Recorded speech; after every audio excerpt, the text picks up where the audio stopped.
plein phare sur le mondial de l'automobile.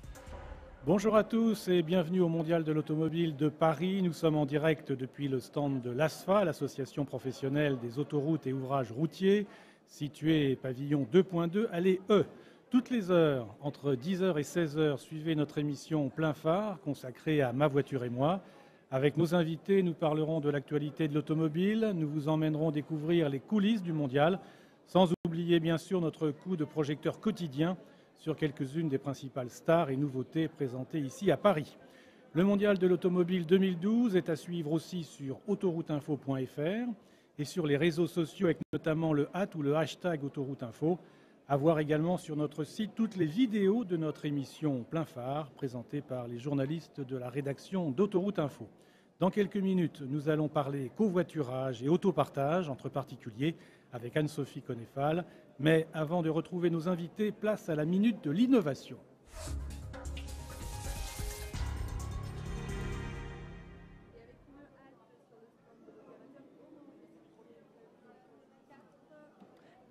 Et tout de suite, une halte sur le stand de l'opérateur Orange situé pavillon 4 pour découvrir une application permettant d'ouvrir votre voiture ou un véhicule de location grâce à votre téléphone portable.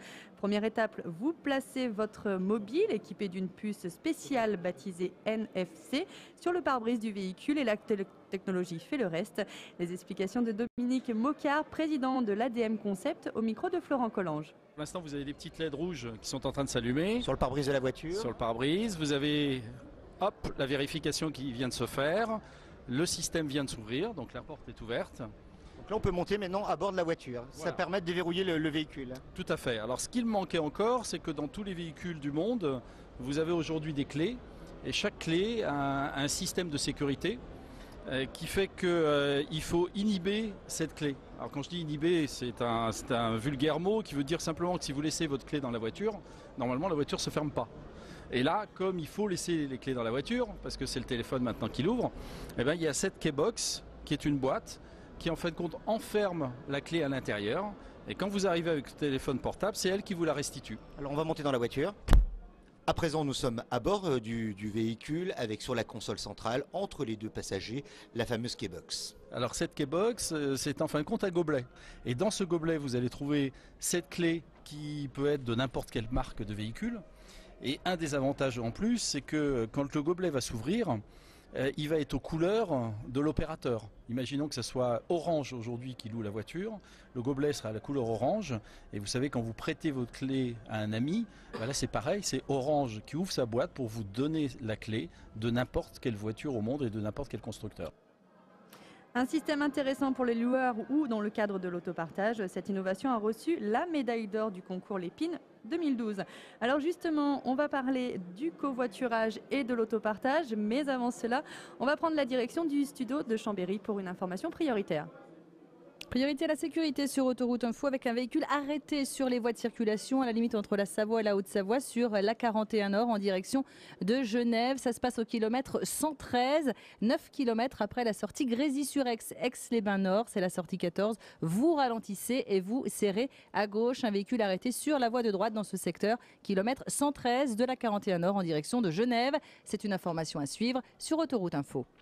Merci Véronique. Donc de retour au Mondial de l'Automobile pour parler du covoiturage et de l'autopartage avec deux invités. Laure Wagner, vous êtes du site covoiturage.fr. Bonjour. Bonjour. Et également à vos côtés, Paulin de Menton de voiturelibre.com. Bonjour. Bonjour. Alors on va parler de ces deux concepts et dans un premier temps, on va essayer de comprendre ce qu'est le covoiturage et ce qu'est l'autopartage entre particuliers. Vous faites une distinction justement, Paulin de Menton, entre l'autopartage et la location entre particuliers. Oui, tout à fait. Nous, Voiture Libre, c'est un service de location entre particuliers. Donc, c'est des gens qui louent leur propre voiture à d'autres personnes, à leurs voisins ou à des touristes, par exemple. Et donc, les voitures n'appartiennent pas au site Voiture Libre, mais bien aux particuliers qui la louent entre eux. Et pour le covoiturage, une petite distinction avec justement la location entre particuliers. Qu'est-ce que le covoiturage ? Alors le covoiturage, l'automobiliste garde sa voiture, mais il accueille des passagers à bord pour partager les frais du trajet. Et donc on fait du covoiturage sur des trajets. Sur des trajets, par exemple, un trajet Lyon-Dijon. Exactement, sur des trajets d'une moyenne de 330 km en France. du type Paris-Lyon, Paris-Lille, Paris-Rennes, mais aussi Montpellier-Toulouse, enfin un peu partout en France. Alors on prendra un exemple dans quelques minutes, mais avant on va essayer de voir les avantages de ces deux concepts. Alors on va commencer par l'autopartage entre particuliers. Quels sont les avantages de ce concept ? Alors pour une personne qui propose sa voiture à louer, le principal avantage c'est de rentabiliser sa voiture. Il y a beaucoup de gens sur Voiture Libre qui payent leur assurance, voire tous les frais de leur voiture en la louant. Donc ça c'est l'avantage pour le propriétaire. Et pour le locataire, l'avantage c'est de trouver une voiture à louer plus près de chez lui, moins cher en général que chez des loueurs professionnels puisque les prix moyens sont de 25 € par jour et sur un mode plus convivial.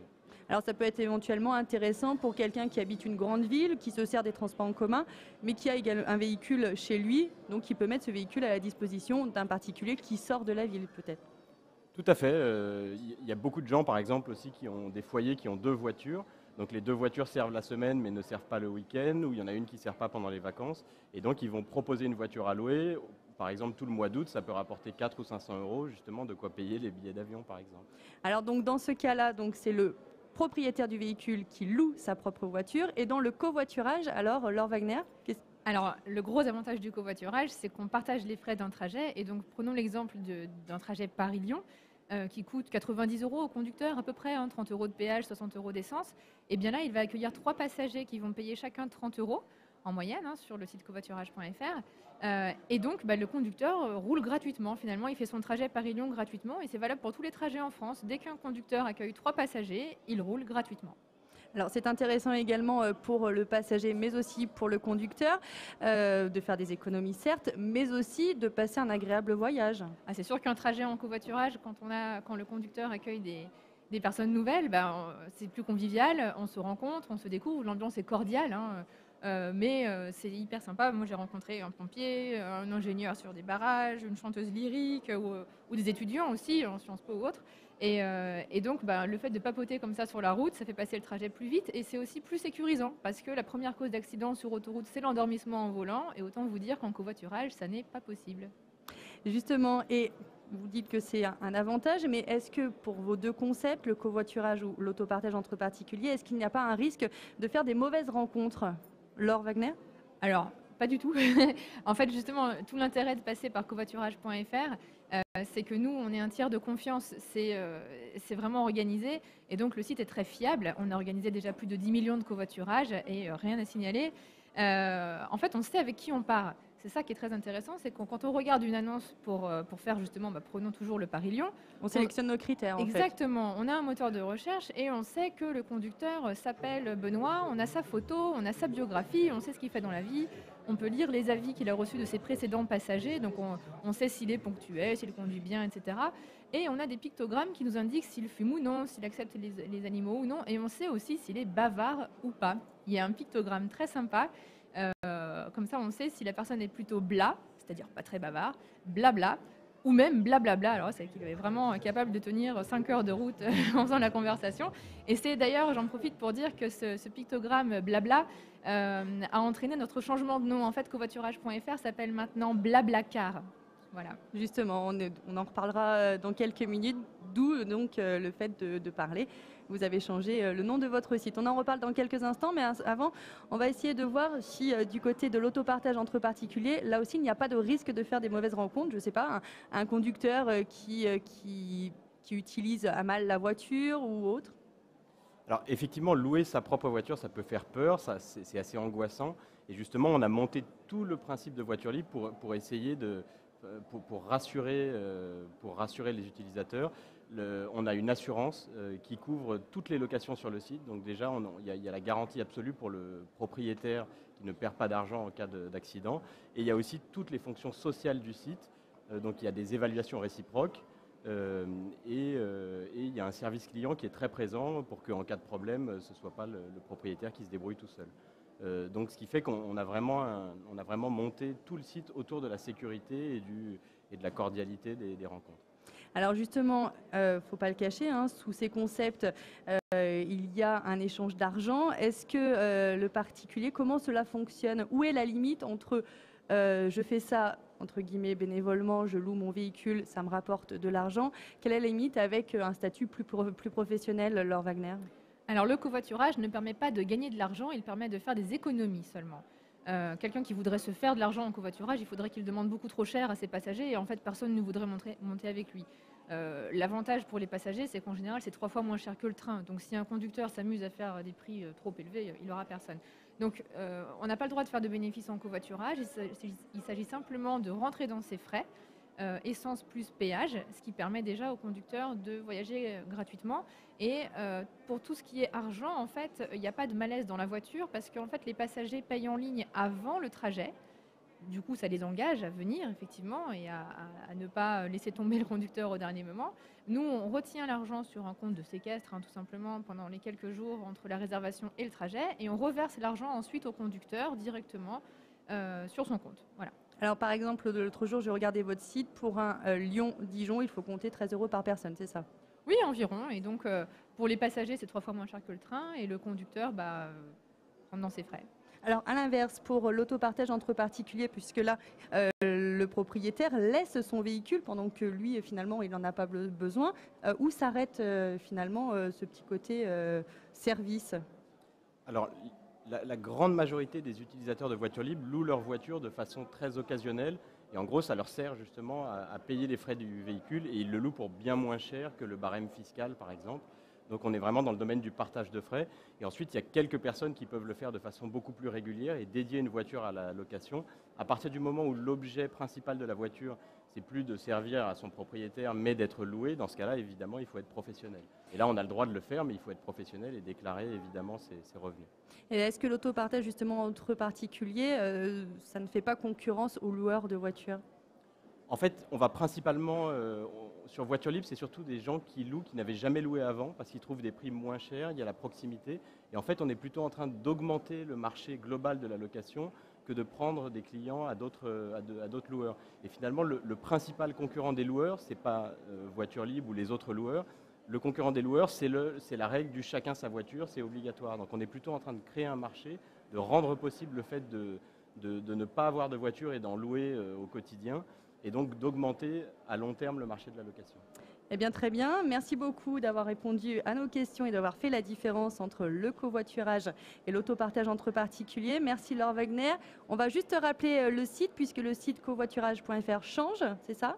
C'est ça, donc le nouveau nom c'est Blablacar, blabla parce qu'on est bavard en voiture, et donc car pour voiture. Et donc c'est sur le web et aussi sur appli mobile, iPhone et Android. Et pour l'autopartage entre particuliers, Paulin de Menton, on rappelle le site? Donc ça se passe sur voiturelibre.com et également sur iPhone et Android, voiturelibre.com. Très bien. Eh bien, écoutez, merci beaucoup. Et tout de suite, on va rester sur la toile, où on parle aussi du mondial de l'automobile avec le buzz. Et c'est Olivier Noël. Et ce qui fait le buzz, c'est pour de nombreux sites la manifestation de plus de 1000 ouvriers de l'industrie automobile hier, porte de Versailles. Les délégués ont finalement trouvé porte close, ce qui a donné lieu à des incidents et à l'intervention de la police. Le nouvelobs.fr revient en détail sur les revendications et le moral souvent en berne des manifestants. Mais que vont devenir les concept cars présentés au mondial? C'est la question que se pose l'Express.fr et surprise, bon nombre d'entre eux sont les grands frères assez fidèles de véhicules de série qui seront commercialisés dans un avenir proche. D'autres n'existent que pour la galerie, présentant un panaché des tendances stylistiques et innovations technologiques des prochaines années. Le style, toujours avec Télérama.fr qui s'interroge sur le design des nouveaux modèles. La ligne dominante est au dynamisme avec des carrosseries sursculptées, des diagonales audacieuses, des phares effilés et des tableaux de bord inspirés des smartphones. Une telle surenchère d'effets peut finir par lasser. L'article appelle de ses voeux un design alternatif reposant sur plus de simplicité. Prochain rendez-vous à 15 h pour la suite de notre émission Plein Phare, dont le thème du jour est Ma voiture et moi. Nous recevrons Christian Choly de l'Automobile Club Association. Si vous avez des interrogations sur ce mondial de l'auto, si vous souhaitez réagir aux propos de nos invités ou nous laisser vos commentaires et réactions, rendez-vous sur notre site www.autorouteinfo.fr ou rejoignez-nous sur les réseaux sociaux. Cette émission est réalisée par Alexandre Bardet avec à la régie vidéo Sébastien Bontemps.